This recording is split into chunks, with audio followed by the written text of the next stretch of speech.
This is MBC Media Group's Radyo Natin Nationwide, a member of the KBP. Radyo Natin Nationwide, serving the Philippines. Radyo Natin Nationwide. Anya na ang programa sa radyo nga muhatod kaninyo og eksaktong serbisyo.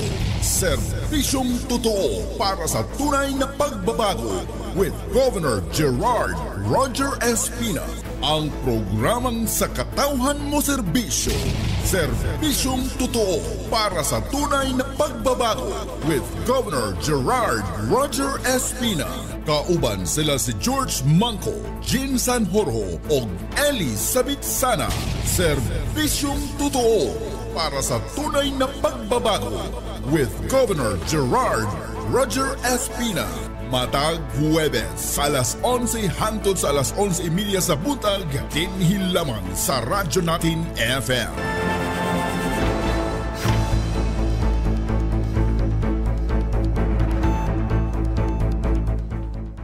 Okay mga kaigsunan, naninausap kita nining atong 30 minutos nga programa nining adlaw Huwebes, pitsa 5 ning bulan sa Setyembre, na yun. So, atangi kami, sundan ninyo ang atong mga episode para inyong masayran ang atong mga kalihukan, mga programa o mga serbisyo sa probinsya sa Bili. So, ubo sa pamunuan ni Governor Gerard Roger Espina.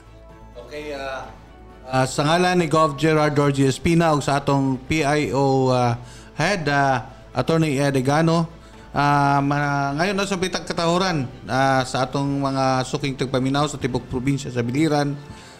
Mayong buntag natong tanan sunda ang among episode karong buntaga kay daghang kitang paghisgutan. Good morning. Good morning mga suki natong tigpaminaw. Ito po si Elizabeth Sana. Salamat sa inyong pagsubaybay. Labi na karong adlaw kay daghang tag istoryahan. Daghang salamat. Ay buntag. Okay, so dili na to lang tungod kay limitado gamay rata og oras dagantag pag-aisigutan nato dayong sugdan Sir Jin. Yes, sa miaging simana sa atong episode together with Sir John Morales, atong gihisgutan ang mahitungod sa katong Galing Puok Award nga nasungkit sa atong probinsya sa Biliran ubos sa liderato sa atong batanon nga Governor Gerard Roger Espina. Sa ato nang gikasaad atong i-play ang kanang mga interviews nga gihimo didto sa kauluhan atol sa pag-imbitar sa atong batanon nga Governor Gerard Roger Espina. In fact, sa miaging episode nato atong gi-play ang usa ka portion nga usa sad ka importante kayong pronouncement sa atong gobernador during sa maong interview. So ato karong atong tanawon karon atong masayran sa mga lain pa kay lison man og usara ka porsyon ng ato ipakita para gyud masabtan sa atong mga kaigsuonan. So abangan nato karon atong pa-live ang atong mga interview ni Gov. Okay, so atong mga paminawon mga kaigsunan ang interview sa atong batanong governor dito sa kauluhan atol sa Galing Puok Award sa dito sa Manila. If you could very briefly share with us, Governor, what your program is about, Governor, what your program is about, and what challenges and needs of the communities did this address? And paano nyo dinevelop itong inyong best practice? Yes, good afternoon everyone. Papakilala lang po ako, Governor Gerard Roger Espina from the province of Biliran. Kami po ay napili sa Galing Puok sa aming entry ng From Garden to Table. Etong programa po na ito basically asks the gaano mo magiging efficient ang isang programa na napakasimple na mapapaabot hanggang sa sambayanan. Isang malaking pangailangan ng probinsya po ng Biliran ay maging self-sustaining. We are one of the smallest and one of the youngest provinces in the whole Philippines. And nakita po namin ang hirap pagdating sa pag merong bagyo, lalo na sa pandemya. So we thought of a way sure that we will lessen the importation. We will make sure that we can consolidate all of the ng ating mga farmers, at kahit paano tayo ay makakapag-clusterize ng mga pangangailangan po natin. But siguro sa iba po mga LGUs nakagawa na po nito. But what makes the province of Biliran different siguro sa masasabi ko po is we have exponentially increased the number of our distribution centers through the creation of our provincial government satellite offices. Ano po yun? Sa imbis po na pumupunta sa Kapitolyo, ang kailangan sa governor or sa mga department heads namin, we have created 7 dahil 8 po ang aming municipal governments. Nakagawa po kami ng 7 opisina ng Kapitolyo sa municipal. Instead of going to the provincial capital, their needs are already being addressed. And as part of that, ibabalik po natin doon sa usaping kultura. Kinakausap po natin ang ating mga farmers na malaman kung ano ang demand ng ating probinsya. Kung sa ganun po, kung meron mang kailangang palakihin or kailangan anihin, ay hindi masasayang ang effort ng ating mga farmers. We also use our satellite offices as distribution outlets. So instead po na nandun lang just to give social services, medical services, it also serves as satellite markets para makatulong sa lahat. Considerably, in terms of services, with the advent of these programs that we have in expanding our outlets of service, before we are experiencing 2,000 constituents on a monthly basis. Ngayon po, we have tripled dahil sa aming nagagawa po. So from 2,000, napapaabot po namin to 4,000, close to 6,000 on a monthly basis dahil sa ginagawa po namin ito. And considering that the province of Biliran has an island municipality, the municipality of Maripipi, whom I believe Mayor Caincoy is also here, isang malaking problema po doon na kung nangangailangan sa ating provincial capital, pupunta pa, sasakay pa ng bangka. So with the advent of our satellite offices, napapabilis po natin ang tulong. Maganda po ang consolidation and ang synergetic program po namin dahil inaalam namin kung ano palalakihin ng mga produkto, and at the same time po niyan, if there are any government programs, for example, kailangan ng feeding from DOH, kailangan ng mga livelihood programs from DSWD, kung ano po yung mga kailangan po nila ng mga rekado, we make sure na nakukuha po sa amin. Dahil, as you all know, kung may farmer, isang malaking gamble kung kayo po ay magpapalaki or magpapaani, tapos hindi rin naman bibilhin. So self-sustainability is the key. That will help our province. And considerably, napataas po namin ang aming mga income ng aming farmers. We have doubled the income of our farmers, and we have lessened the importation in our province. Napakagandang programa po na ito, and I hope na magustuhan niyo po, and kung sino po ang interesado na maalam, we are here to share our information and knowledge to everyone. Salamat po. Atong batanon nga governor during sa interview dito sa kauluhan atol sa pag-sharing nahimo siyang guests aron ma-share, mapakita sa uban nga mga probinsya, uban nga mga lugar sa atong nasod ug giunsa sa probinsya sa Biliran pag-implementar kini nga maong programa, Sir George Ugseli. So nakita man kung atong tanaw gisusigin ni pag-ayo sa atong batanon nga governor unsa gyud pinakaugat nga problema din sa atong probinsya kay as an experience. So sa una, bisan ang ganing mga gulay, mga produkto nga yun na ni mga vegetables ato pa ning import gikan sa lain nga mga dapit. So nakita na to nga nakita sa atong batanon nga gobernador nganong import man ta nga makaya man siguro ni sa atong mga farmers. Nya ikaduha sab murag lisod kayo nga kada kinahanglan na to mga gulay, mga unsa diha nga produkto para sa labi na sa pagkaon ni mawasa patas laing syudad, laing probinsya. So na may mga bakanting luti din sa ato mo nang tagaan gyud taog panahon nagitip tagaan nga natong panahon nga makaprodukto tag atong kagalingon ni sa sud sa probinsya. Tinood ka na. In fact, during sa mayor pa siya sa lungsod sa Naval, during sa pandemic, iya yung nakitan sa iya nang gi-pronounce sa dito sa kanang maong interview sa atong batanon nga governor, iingon siya nga importante nga naay market ang kaning local products.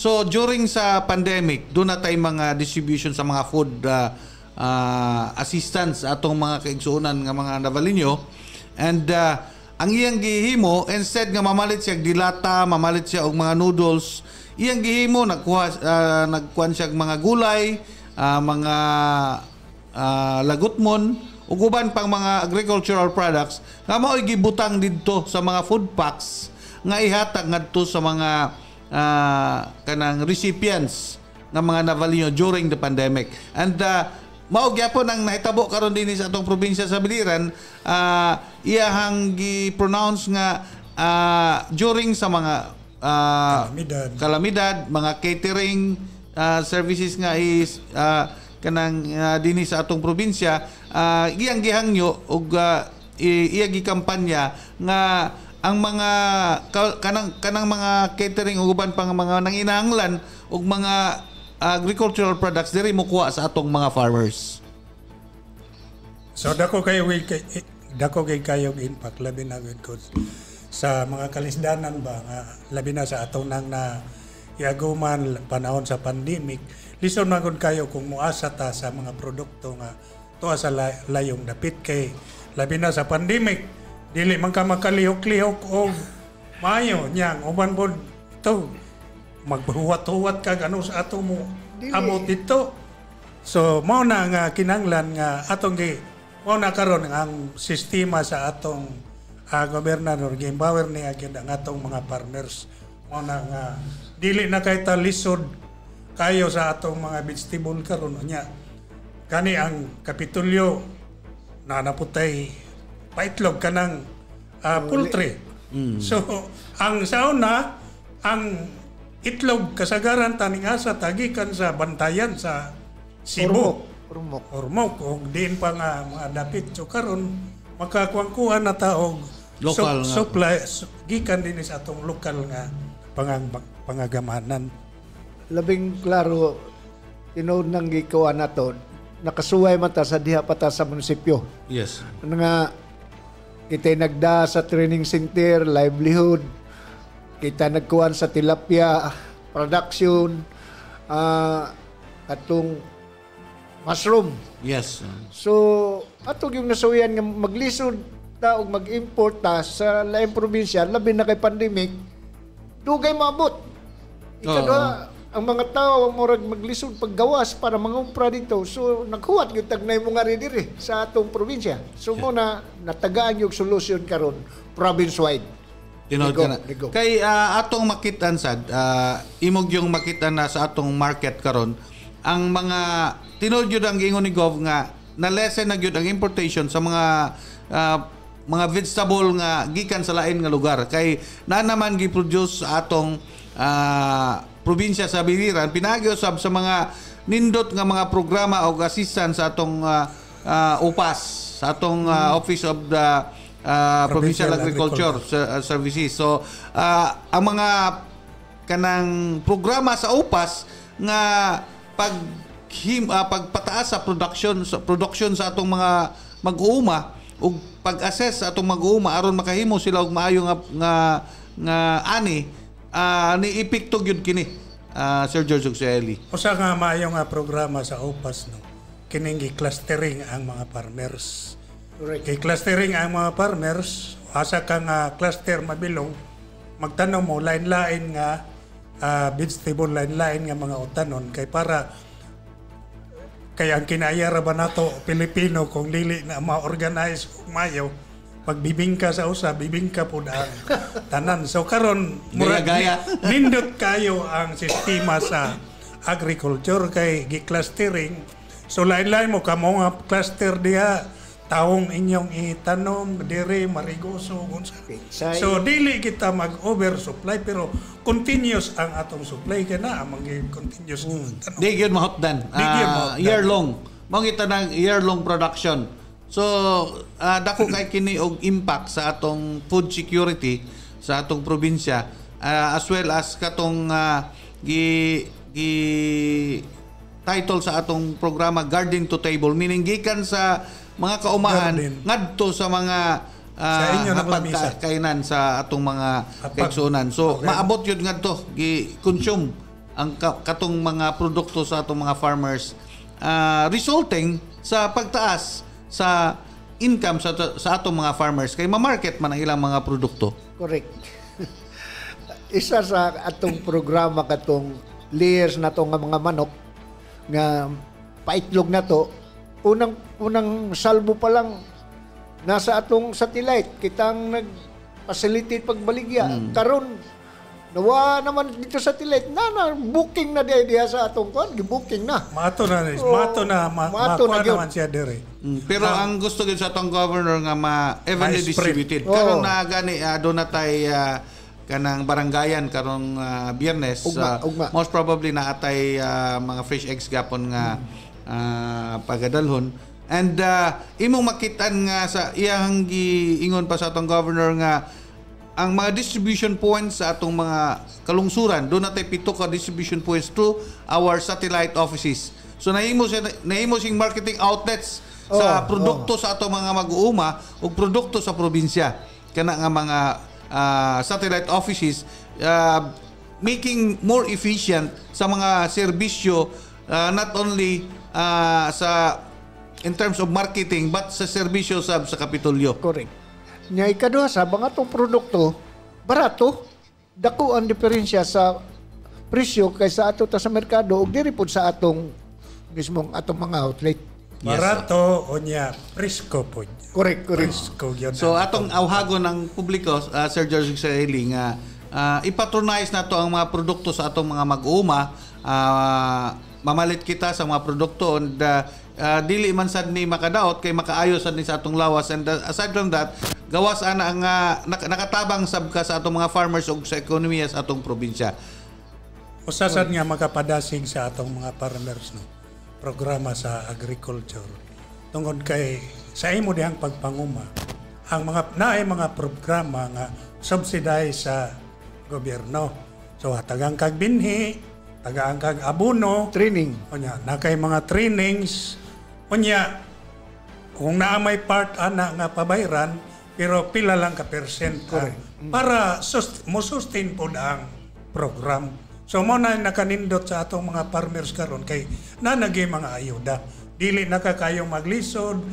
Unya usa man nga gilikayan ani kay atong mga farmers sa una makauma ka, makatanom kag humay, mangutang ka usa dito sa mga dagko nga mga traders kontra humay. So mo ni karon nga ginahinayan sa atong panggobyerno, labi na din sa atong probinsya nga mawas ta diana kay butang. Sagaran karon ng atong binhi libre. Subsidize pa na atay abono. Correct. So dili na kay ta mangadto sa mga dagko nga mga loan shark sa dinis atong probinsya sa Biliran. Kay kasagaran sa una magpabari ka ang mga traders na mo'y musaw dito sa Treasure.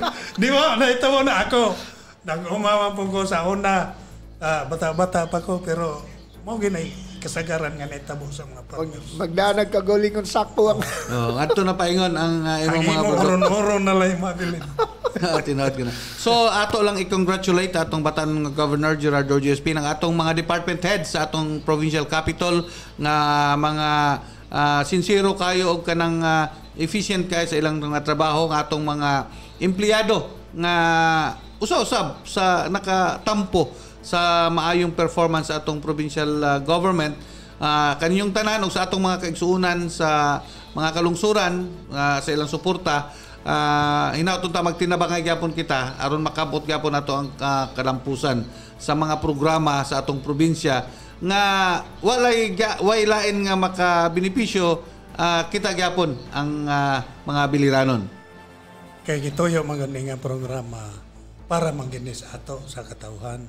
Sanglit kamo kung wa pa mo masayod, panginsayod mo kanang kay mao man ang gituyo bitaw. Kamo nga naa sa mga layo nga lungsod diri sa Nabal, usahay di mo makangari, mao na usa na katuyuan nga naa gibutangan dag mga satellite office. Kay kung unsay inyong mga kinahanglan, unsay inyong mga katuyuan, imbes nga mo ngari mo sa Kapitolyo, naa na lang mo diha sa inyong munisipyo. Yes. So, mao kadto mga kaigsuonan ang atong kanang gisgutan about sa Galing Puok Award. Atong ibali atong hisgot-hisgot Sir George ug Sir Eli sa atong nahisgutan last time may tungod nining kanang African Swine Fever nga ESF nga sa pagkakaron ang mga katawhan naghuwat sa unsag yoy update niini. And atong ipahibaw nga wala pag yoy official result gikan sa kauluhan about sa kanang gisubmit nato nga test didto sa kanila. So ang atong mga kaigsuonan kanang ania karon dinhi sa mga kalungsuran, ayaw ka mo kabalakap ang atong mga baboy padayon ka mo sa inyong pagmarket kay ang mamamalit sad ayaw mo kahadlok pagpalit kay as of now wala pa tay official result sa atong kanang gisubmit didto nga serum sa kauluhan. Based sa pronouncement sa atong Office of the Veterinary sa Provincial Veterinary Office, wala pa gyud official result as of now. Sir George Suxeli. So mao na ang ato pong mga kaigsunan labi na gitong mamuhiay og baboy. Ay mo karatol bagto normal lang operasyon nato kay wala pa ta ay mo kay kahadlok kay ato lang abagan og ampo nga unta katong gipadahang nga test dito sa kauluhan ma-negative yun. Ikaduha, Sir George, hindi ra naman baboy atong kuan rin naman tay mga baka na tay kabaw, manok, kanding. So ato ginang ikuan sa kay ang baboy medyo kuan man. No may padaang yang serum nga to sa kauluhan.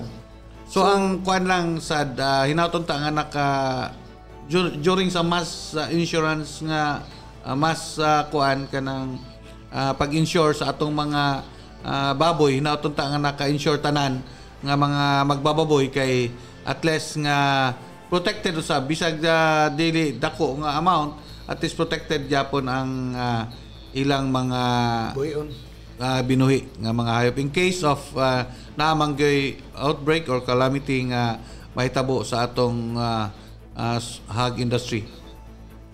Ato lang pong awagon ng atong mga kaigsunan labi na kaya mga feedback ra ba sa uban nga magbababoy kining wa mamuhi og baboy mao puy kusog kaayo mo hatag og mga mali ba nga mga impormasyon nga nakuno diha gipang loader na unsa nay gipanguan ang mga baboy gipang ayaw ta diha na kay mao nay usa nga magapanik sa ang atong tuuhan unya katupong makadungog ayaw mong tuo kaya nga atong tuuhan ang official nga announcement gikan sa atong provincial veterinary office maghuwat ta kung sa mga pronouncement dito mag-una-una kay bisag wapay na itabo wayon dayon nga naana kay during sa onset sa bagyo nga katong miagi nga bagyo enting dunay ni chat sa ako nga sir, giposisyon naman ko ang mga bakho kay para kuno sa mga baboy ko di. Ang katong mga bakho kay kuan sa to in case standby na ang mga bakho kay in case of landslides na ay magamit ang kuan. Okay, daghan po yung landslide ato. Daghan na mga landslide. So kanang di lang ta magkuan og disinformation, ato lang kuan paaboton ang official announcement gikan sa atong Provincial Veterinary Office. So, ayaw tagkahulop kay kini usara ba naging nga kabahin sa atong pagkabuhi. So, back to normal lang atong operation sa pagpamuhi og baboy. Ay latag adlo kana. Yes. So, mao kadto mga kigsuonan sa atong mga magbababoy, relax lang ta. Maghuwat lang ta sa official announcement sa atong Provincial Veterinary Office. Lakbitan sa natong hisgot Sir George ug Sir Eli kining educational assistance nga kaning ihatag sa atong Batanon Governor kaning Go Edukasyon Educational Assistance Grant. Exclusive kimi sa atong mga biliranons nga gikan sa first year hangtod sa third year college students sa atong Biliran Island Province State University main campus o sa Bipso Biliran campus. So katong mga kaigsunan nato nga mga first year hangtod sa third year nga mga college students na ay kanang link diha nga sa post sa atong Batanon nga governor, i-fill up ninyo kini nga link kay aron maka-avail kamo niini nga maong Go Edukasyon Educational Assistance Grant. And ang base sa post up to until lang ni sa September 11. So katong mga nakabati ni atong Sibya kanang apply na mo sa through online ay link nga gihatag ang sa post sa atong governor, mao na inyong i-click and mo apply ka mo through ni ana nga link. Pagkuan mo pagdali mo kay Kutubranis Merkulis. So next week. Next week. September 11. So Merkulis next week. So gibahig-bahig ni sa atong gobernador no tungod kay sa miagi pa lang pila pa lang kaadlaw nga miagi ang mga fourth year students ang atong fourth year student ang gihatagan ni governor. So sanglit karon murag masahid-sahid gid basta taga probinsya sa Biliran ka lang gikan sa first year ngadto sa third year. So paimuslin ninyo ay mo paglangan-langan kay para base na lang maapil mo. Okay, so okay na mga kisunan ay naa ang link sa kuan sa true online nga link na sa post atong governor. So ato sang lakbitan Sir George Eli ang atong gisgutan sa miagi nga mga adlaw ang pahitungod ining sakit nga dengue. Usog yun karong mga hilanat, usog karon mga trangkaso. Ako gani naig-usag ko na I don't know sa inyo ha. Kanang tungod siguro sad ni sa kanang sudden change of temperature sa ato klima and kaning sakit nga dengue base sa atong RHU dala kini sa lamok. So ang usa sa mga paagi sa pag-prevent ini ang paglimpyo sa atong palibot, ihuwad tong mga tubig nga mga stagnant nga pwede mapuy-an sa lamok o kiti-kiti, maitlugan sa lamok. Ihuwad kini manglimpyo sa palibot haling-haling o ginagmay magpaaso-aso diag mga kuan at least nga ang mga lamok dili sila makadaghan. Base sa imong giingon bitaw sa Sir Eli sa una nga ang nabal nagnihit og tubig, ang uban nagsige og tigom og tubig pero way taklob-taklob ang ilang mga tinigom. So usa pud na siya nga uyan ug lamok labi na kung dugay na pud to ninyo matandog to nga inyong gistakan sa tubig. So sanglit karon murag awas-awas naman sa relewa kayo problema sa tubig. Nana po tubig. Tinood ka na. So katungtuan dito na stock inang lang may taklob. May taklob unya. Inyo na po tong gamiton. Kinahanglan matandog-tandog to siya kay kung dito nimo tandogon dugay na labi na way taklob. Puyan gyud og kiti-kiti. Oo na. So in case nga naay mga kuan gyud murag suspected dinyo nga murag dengue, dol dayon kamo sa atong mga doktor. Inyo dayon ipa-check up na amantay doktor sa atong RHU or sa atong provincial hospital aron na matanaw, ma-check up yun kung unsa gyud hinungdan inang maong hilanat. Okay, so napupos na po ang atong 30 minutos nga programa. Tangin na lang ni ang atong sunod nga programa sa sunod Huwebes, Pizza 12. Kini inyong higala sa 14, Pizza 14. Kini inyong higala sa kahanginan, George Manco. Kini si Elizabeth Sana. Dagan salamat sa inyo. Sa ngalan ni Governor Gerard Roger Espina ug sa atong PIO Head, Atty. Ed Egano, kini ang inyong alagad Jean Sanjuro, manamilit kaninyo og hinauton ta inyo gyapon kaming inyo kaming sundon sa mao gyamong takna og istasyon. Mayong buntag kanatong tanan. Mayong buntag. Good morning. Good morning.